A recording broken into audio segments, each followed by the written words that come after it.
What up, Hyperchange? Welcome to another episode. Today we're going to talk about the Model Y, Tesla's newest vehicle that is actually launched in the midst of all this crisis and turmoil. Tesla's began initial customer deliveries of their crossover SUV. This all-electric vehicle is highly anticipated.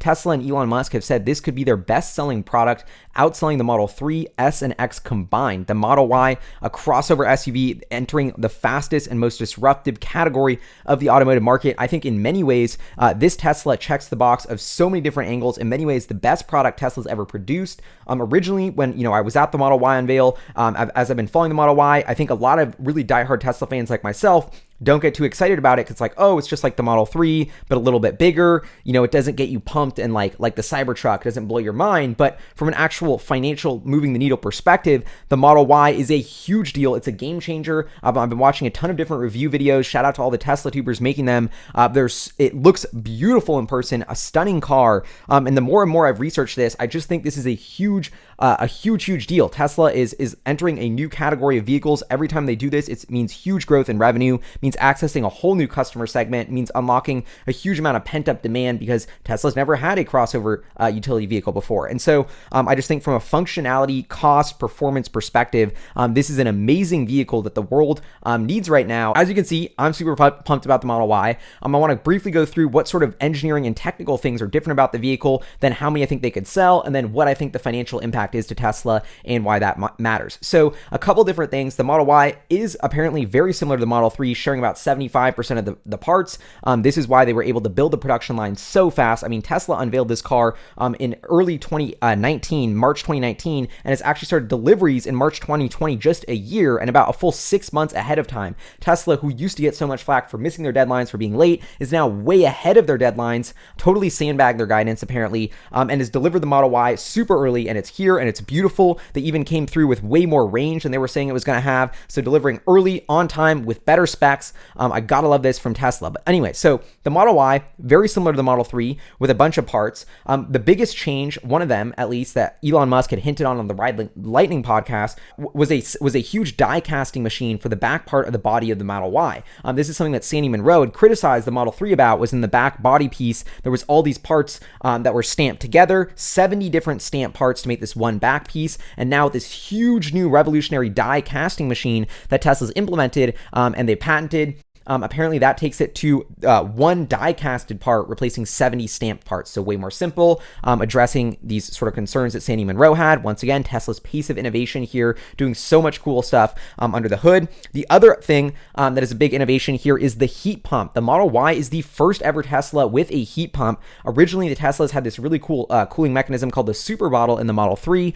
This goes back to a long history of Tesla having to reinvent the car HVAC system from the scratch with the Roadster, which is something I've talked about on the channel. But so Tesla, a lot of experience in heating and ventilation and AC systems. Well, the Model Y is the pièce de résistance of Tesla's current technology and innovation there, throwing in a heat pump, which is apparently 300% efficient for heating the vehicle by moving around refrigerants is what you're using the energy for, instead of using energy to just use a direct heater, which is what was in the Model 3. And so Tesla has come up with this new way to cool the battery and to heat the cabin or to cool the cabin at the same time. And this is extremely important because one of the biggest complaints for electric vehicles and Teslas overall, and sort of hurdles for this technology to overcome to get to mainstream adoption, is that in the cold, your battery range decreases significantly because you're spending a ton of energy to heat the battery and heat the cabin. Well, because Tesla's new heating system is so much more efficient, this in theory means that drop off in winter performance and range, which could be 20 to 30% sometimes, could go way down. So Tesla, with a key innovation here that could significantly improve winter performance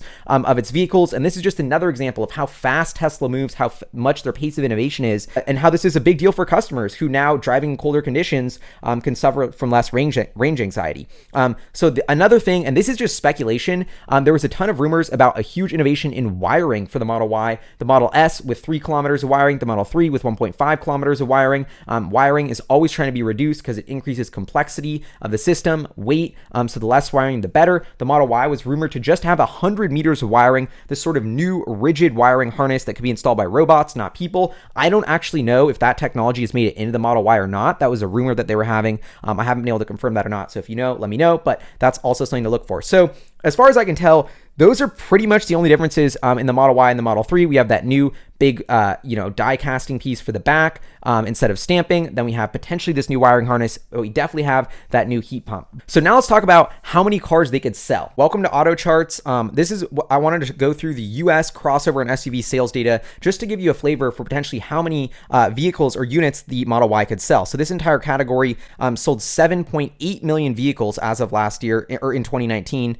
So the leading vehicles here, the RAV4, the Honda CR-V, the Nissan Rogue. And if you take a look at these cars, I just pulled them up so you can get a flavor of their starting price, what they look like. 29,000 or 25,950. The CR-V around 25,050. We go to the Jeep, 32,000. So this is where they start though. They only go up from there. So these are a little less cheaper than the Model Y. So I don't know if it's directly comparable, but as you can see, some of these leading crossover SUVs selling hundreds of thousands of units per year just in the US. Remember, Tesla sold just 367,000 cars total globally last year. So if the Model Y can put up anything like these numbers in the US, that would be a game changer. And if you look at, scroll down a little bit, we can get into more luxury ones like the Lexus RX selling 111,000 units in the US. That would, even that alone, if the Model Y could do that, would be pretty successful. And that starts about 44,000. So the point of this is I just wanted to give you guys a flavor of there's about 8 million crossover SUVs and SUVs sold in the US each year. Huge market, growing rapidly. Some of these leading crossover SUVs selling about 300,000 or 400,000 units a year,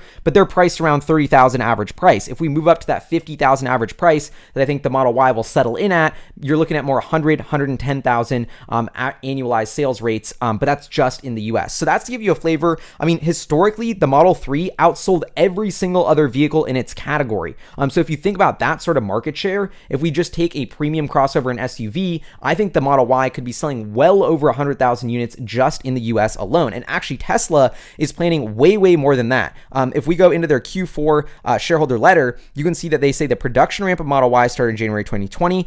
Together with our Model 3s, our combined installed production capacity for these vehicles is now 400,000 per year. And then they say the ramp of Model Y will be gradual as well. We will be adding additional machinery in various production shops after such expansions are done by mid-2020. Installed combined Model 3 and Model Y capacity should reach 500,000 units per year. So that's pretty crazy right now. It's at 400,000 units, but soon it'll be 500,000 units per year. They sold just about 250,000 units of the Model 3. So even assuming Model 3 stays flat, that would be about 250,000 units of the Model Y potentially per year just at Fremont. But now tying into why this has me so excited, the last piece of all of this is if we go to Tesla's Q3 shareholder letter is CAPEX, where they say at Fremont, CAPEX per unit of capacity is forecasted to be about 50% lower than our current Model 3 production system in the United States. And they're talking about the Model Y there. So what does that mean? They're spending 50% less on the robots and machineries to build out these production lines for Model Y versus the Model 3, even though it's basically the same car that cost just as much to build. And that's because Tesla's pace of innovation, they're getting so much more efficient and better at building things. That die casting machine that reduces parts from 70 to 1, sure, that sounds so much simpler, that sounds so much better, maybe structurally stronger, but additionally cheaper from a financial perspective. It's a huge win and advantage as well. Additionally, that heat pump, all these innovations, I don't know which innovations on the cost side are really helping Tesla the most, but all in all, Tesla's spending 50% less per unit of CAPEX for this new production line. That is unbelievable. And those expenses, capital expenditures, get passed back on the income statement in depreciation and amortization over time. And so if Tesla's spending less on CAPEX, I think over time that'll show higher income for these Model Ys. So a lot of people are wondering, what is the profitability of the Model Y? It sells for a slightly higher price than the Model 3, maybe cost Tesla a little bit more to build because it's a little bigger. But in the long run, because Tesla's gotten way better at production, because they're going to be able to ramp way faster, because they're going to be able to share parts with the Model 3 production line, I think the Model Y is set to be one of Tesla's, most profitable vehicle programs ever from just a gross dollar standpoint, from a gross margin standpoint. I think it's going to be even more profitable than the Model 3 or just as profitable, but take less time to get there on the production ramp. So much excitement here. I think the Model Y is truly Tesla's sort of the best product they've ever released, putting so much innovation into one. It's like all that amazing functionality, soccer mom vibes in the Model X, but for like half the price, and you don't have those fancy doors. It's less flashy, way more practical. I think there's a reason why these crossover SUVs are the number one selling vehicle and just exploding in growth as a category, because it's just so functional. People are desperate for this type of car. And so now Tesla is entering the most exciting category of the automotive market with what I think is the best product. It's got 315 miles of range. It's got the whole autopilot suite, self-driving computer, which I think nobody can compete with. Here in the Q4 letter, they also show us a chart with the efficiency, electric SUV energy efficiency, EPA miles per kilowatt hour. You can see that the Model Y's battery pack over 4 here, far more efficient than any of the other electric crossover SUVs on the market. I think they're going to crush all of these in sales. And this just goes to show you the sort of technology that Tesla's building. They can get way more range out of a smaller battery pack because they're so much more efficient at those battery electronics, because their battery cell chemistry is better, basically because their powertrain's more efficient. The all-in-one package of Tesla is far more efficient than any other electric vehicle on the road. So I think there hasn't really been a true electric or fully electric crossover utility vehicle to enter the market until the Model Y. So it's really hard to gauge how well this is going to do. But my guess is it's going to be similar to the Model 3, crush the internal combustion engine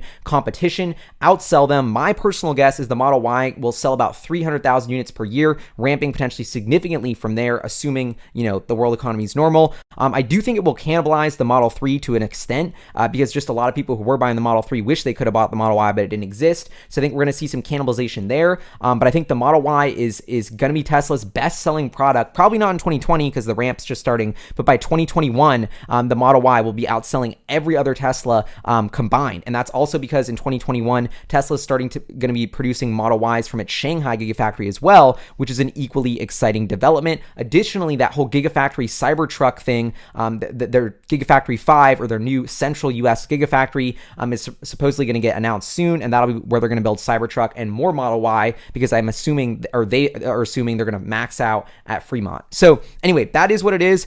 This is my wrap up on the Model Y. I am so excited about this product from my financial perspective. I think it looks way better than I thought it was going to be in person. So really pumped about it. Would love to know your expectations, comments, thoughts on the Model Y. Leave it all below. Anyway, this is Hyperchange. I'll see y'all next time. Peace.